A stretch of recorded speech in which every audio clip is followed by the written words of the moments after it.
Hello and welcome back to the channel Up the Reds TV with me, Andy. So we have no more international football for the next 4 months. So that's a big get in from me because I have been absolutely bored to my tears these last 2 weeks. And I know we didn't finish on a high against Man City. We just needed to recharge, but believe me, the nonsense that I hear about international football from the pundits, like the YouTubers, it is so boring. So it's absolutely great to be back. Yep, we start with, what is it? 10 games in 6 weeks. So thrown into the mix as well, and that'll be 12 games. It'll be 2 Champions League games as well. So let's get on to it. Okay, so I'm not going to look at all the 10 fixtures, as you know me. I'm just going to look at this week's fixtures, starting with Notts Forest at home tomorrow in a rare 3 o'clock kickoff at Anfield. So I'm hoping, I haven't got a ticket for this one.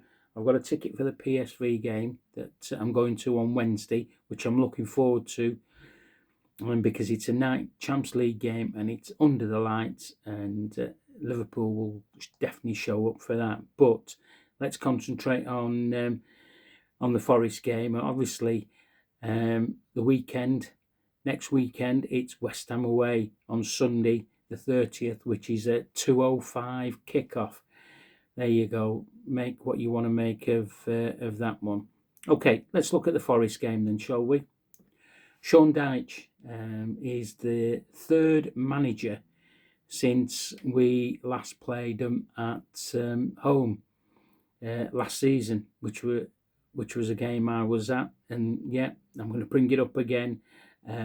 We lost 1-0 and we were never going to score in that game.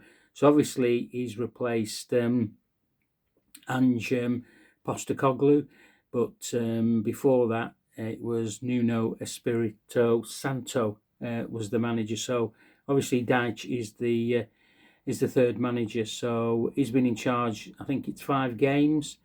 Ange Postecoglou didn't win any of his games in his short stint, and he got sacked.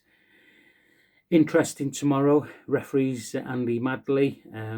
Going to start doing ref watches on here as well, and a Mark Scholes, he's on VAR. I'm not going to bother about the linesman or anything like that, but we will mention the referee. So okay, since Dyche has arrived, he's tightened up the defence slightly, but the team has conceded 20 goals in 11 games. So obviously he's come in, and that was his main task to do.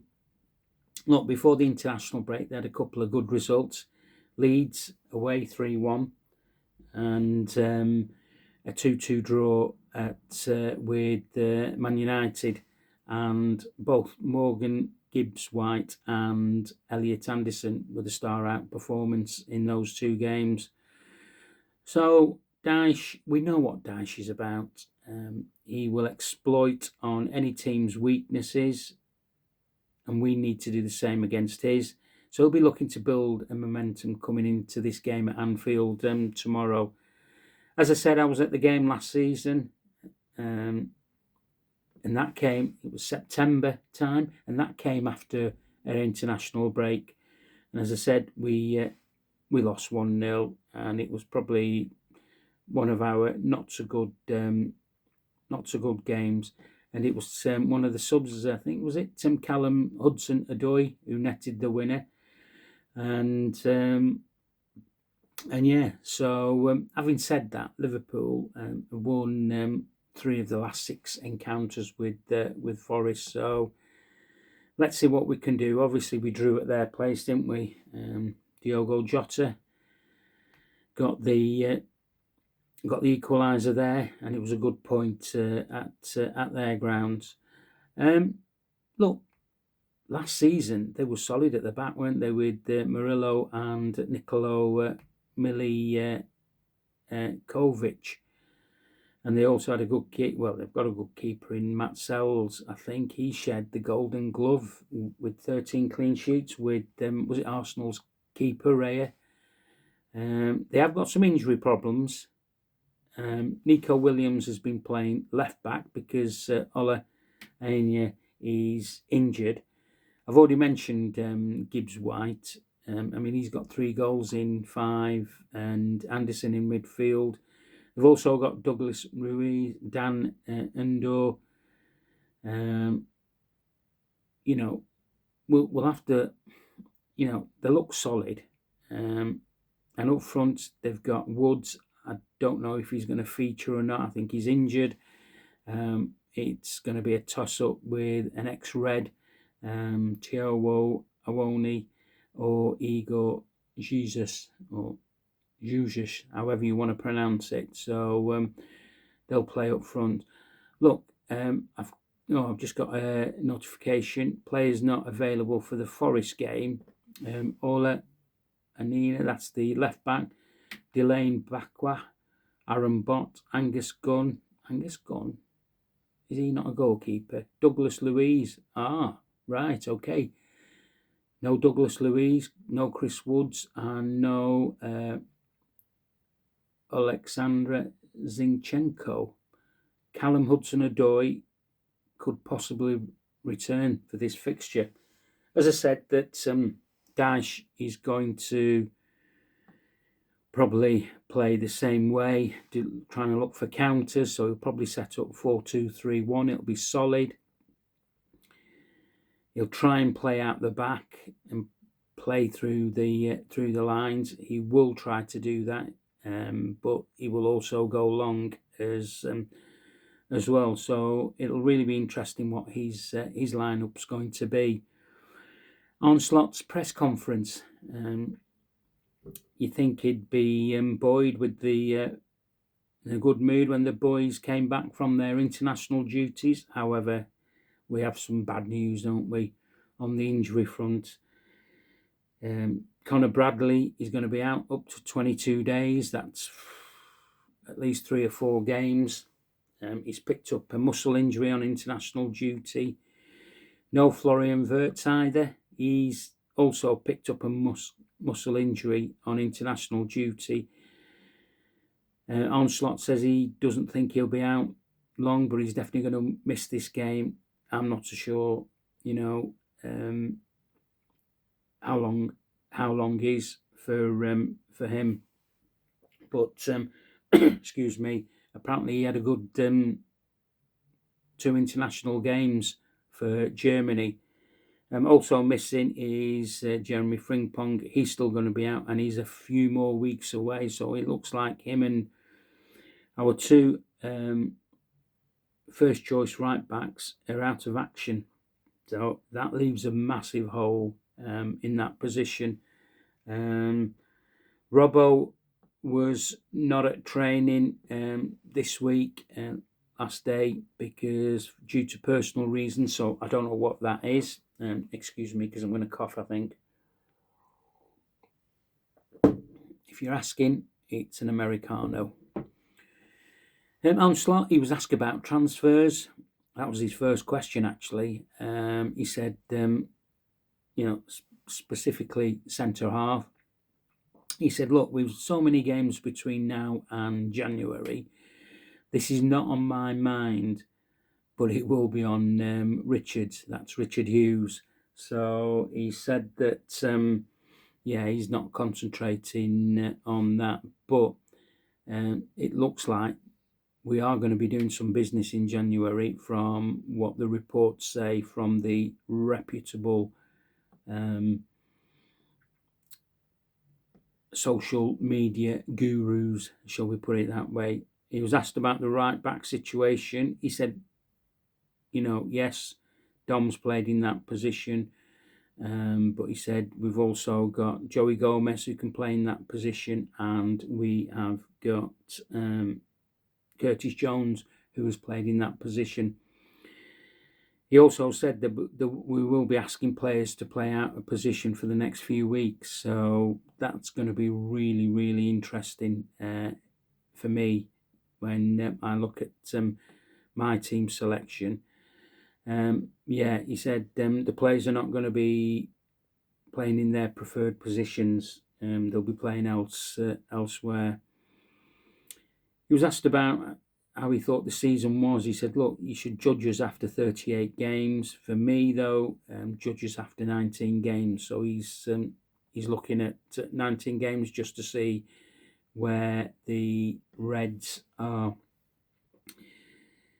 He mentioned, he was asked about, did he see Robbo's post-match interview after they'd beaten Denmark, and he said, yes, I watched it live, about what he said about Diogo Jota, and he says, look, yes, it's still raw here, but he did say it's impossible to measure it with the players' performances, but we'll never use that as an excuse. He said, we greatly miss him, but he was pains to say, look, it also affects his wife, his children, his parents every single day, not just the staff and players at the football club. So he got slightly emotional when he was saying that. And then the questioning turned to about Joey Gomez playing right back again by another journo. Interesting that Joey Gomez has only played 2 90-minute games since the turn of 2025, and we are now into November. That is not enough football and to ask him to play 7 games in 22 days is going to be too much for him. Even I know that with my coaching head on. You cannot rely on Joey Gomez to finish a batch of games, and it's going to be a tough one. He didn't even make training yesterday. He was away because he had a bit of an issue. I'm not so sure if he's going to be, if he trained today. I haven't heard anything, and whether he's going to be available. That's another issue. I mean, how can you pick up something when you've not been involved in international football? He's got certain issues as Joey, unfortunately, with injuries, just like Connor has at the moment. He's still growing pains, and he's picking up injuries. But if you look at Republic of Ireland, they play 100 miles an hour football, constantly. Apparently, he didn't make the second game. I mean, if that was the case, he should have been back at the AXA training ground and getting treatment on his injury. So yeah. And then finally, he was asked about Ibou Konaté's contract, because Ibou had made a bit of a statement on the international break, saying that he's hearing a lot of stuff and he doesn't want to say anything that would, that would upset the Liverpool fans. He said he's not like that. He also said that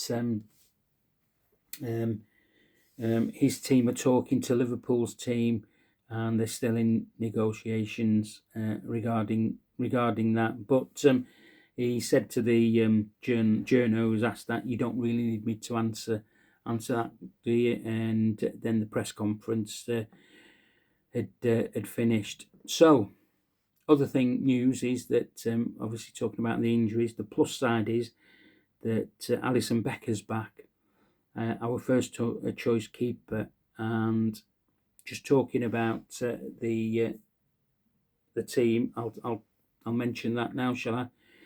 Yeah, Ali's back. He's going to start. I hope he starts. Look, Mamardashvili has done a good job.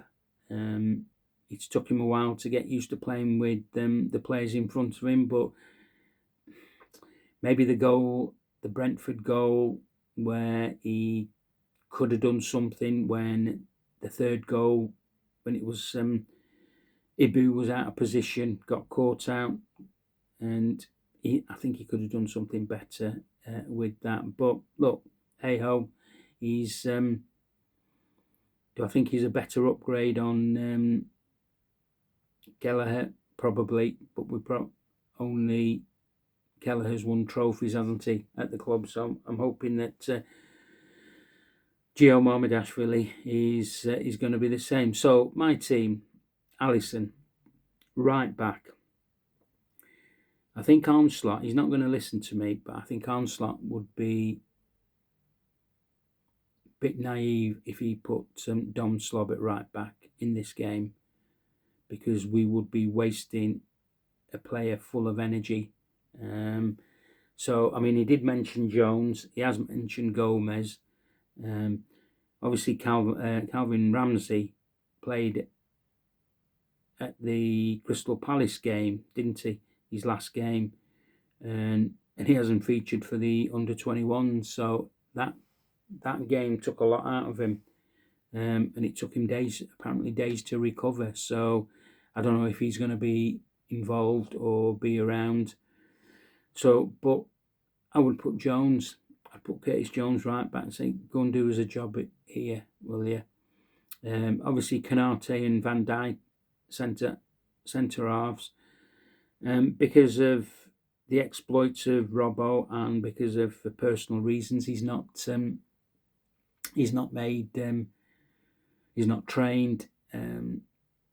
Milos Kerkez comes in. It's a no-brainer, really. He did play in the Hungary games. Midfield picks itself. Szoboszlai, Gravenberch and Maka.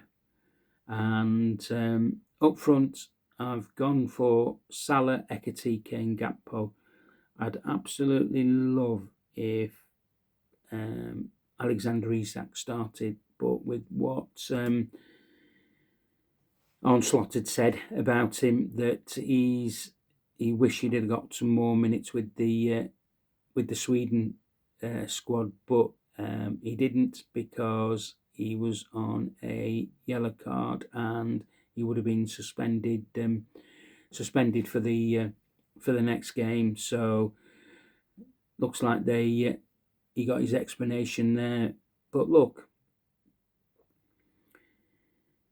we're going through a very difficult season, and we as supporters get behind the team, through thick and thin. And believe me, we have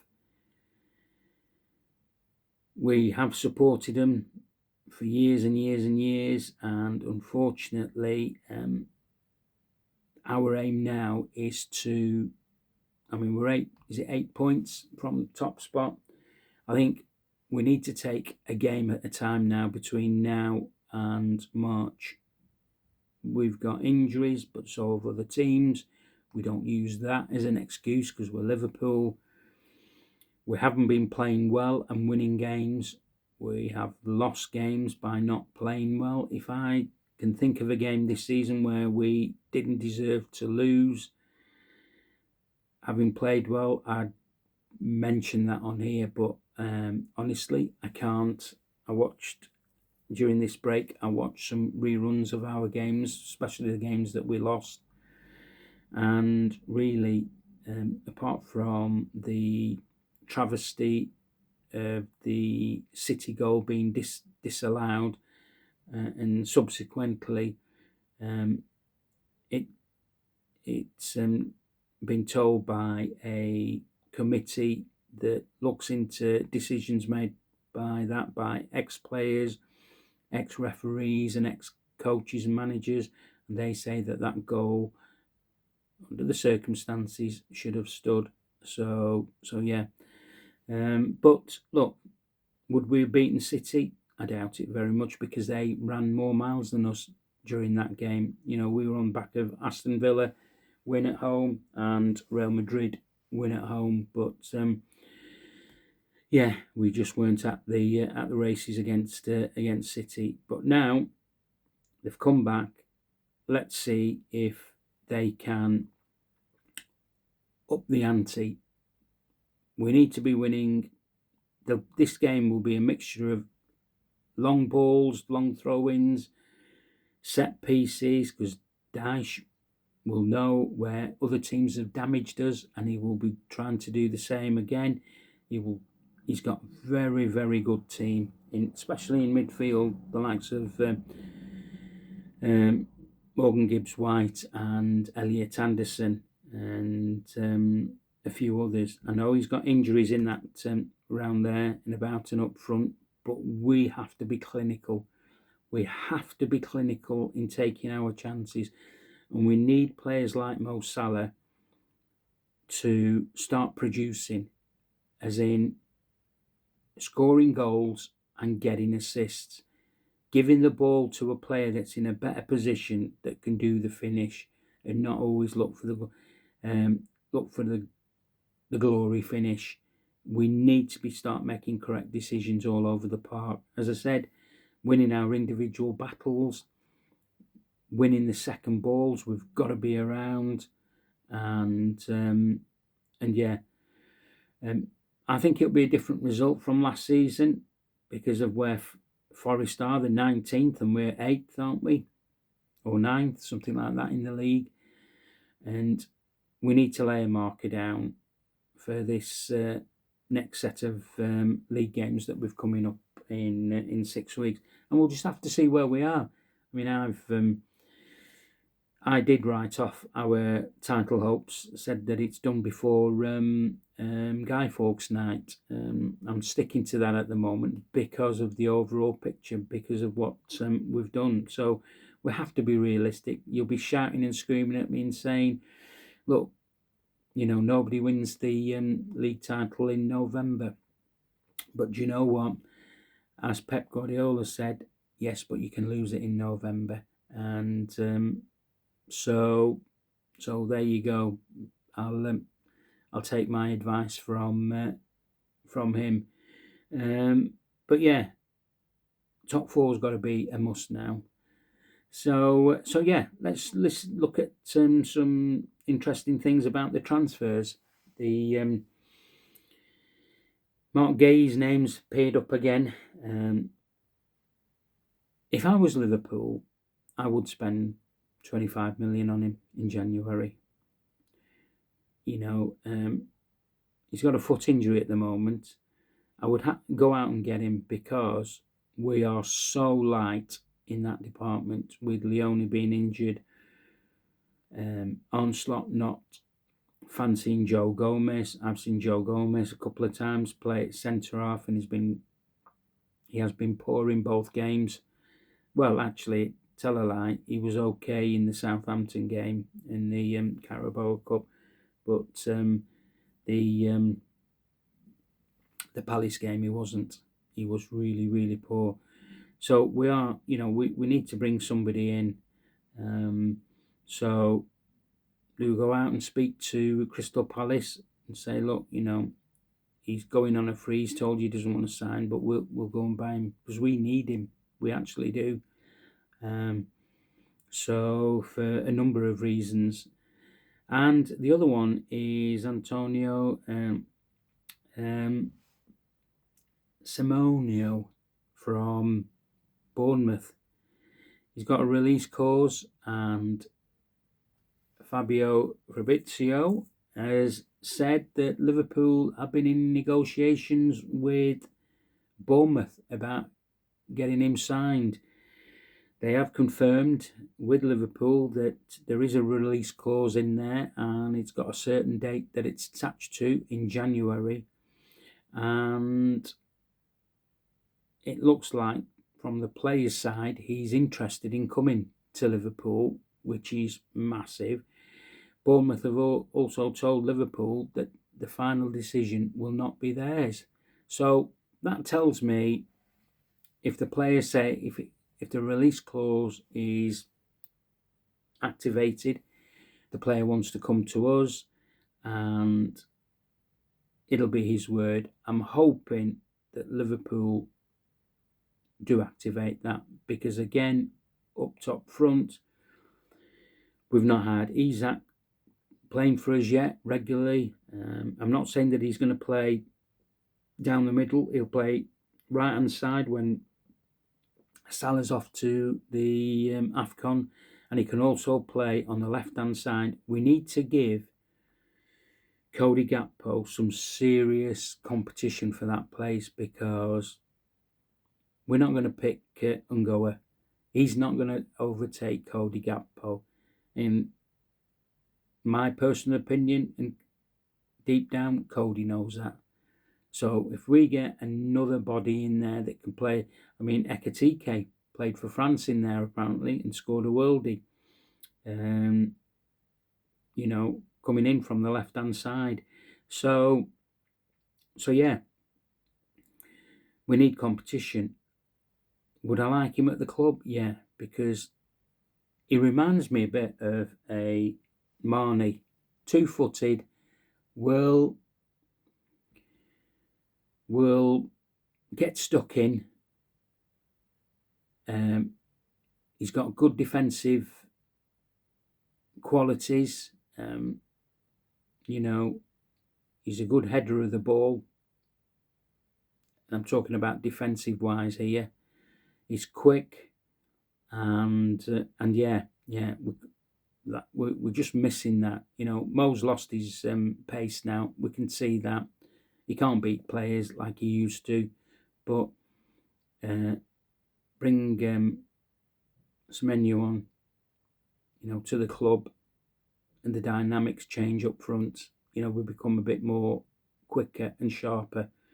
So that's my team. I'm going to be watching it at a mate's house tomorrow.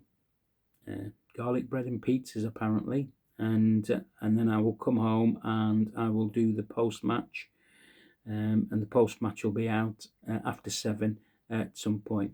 Okay, if you like this video, please, thank you for watching the video. If you like the video, please smash us a like, please share it, and please subscribe to the channel if you've not already done so.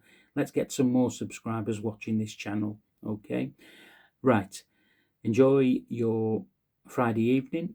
I'm off to pick up a Chinese, and I will speak to you guys tomorrow. Hopefully the Reds have secured 3 points to kickstart our season again. Take care. Up the Reds.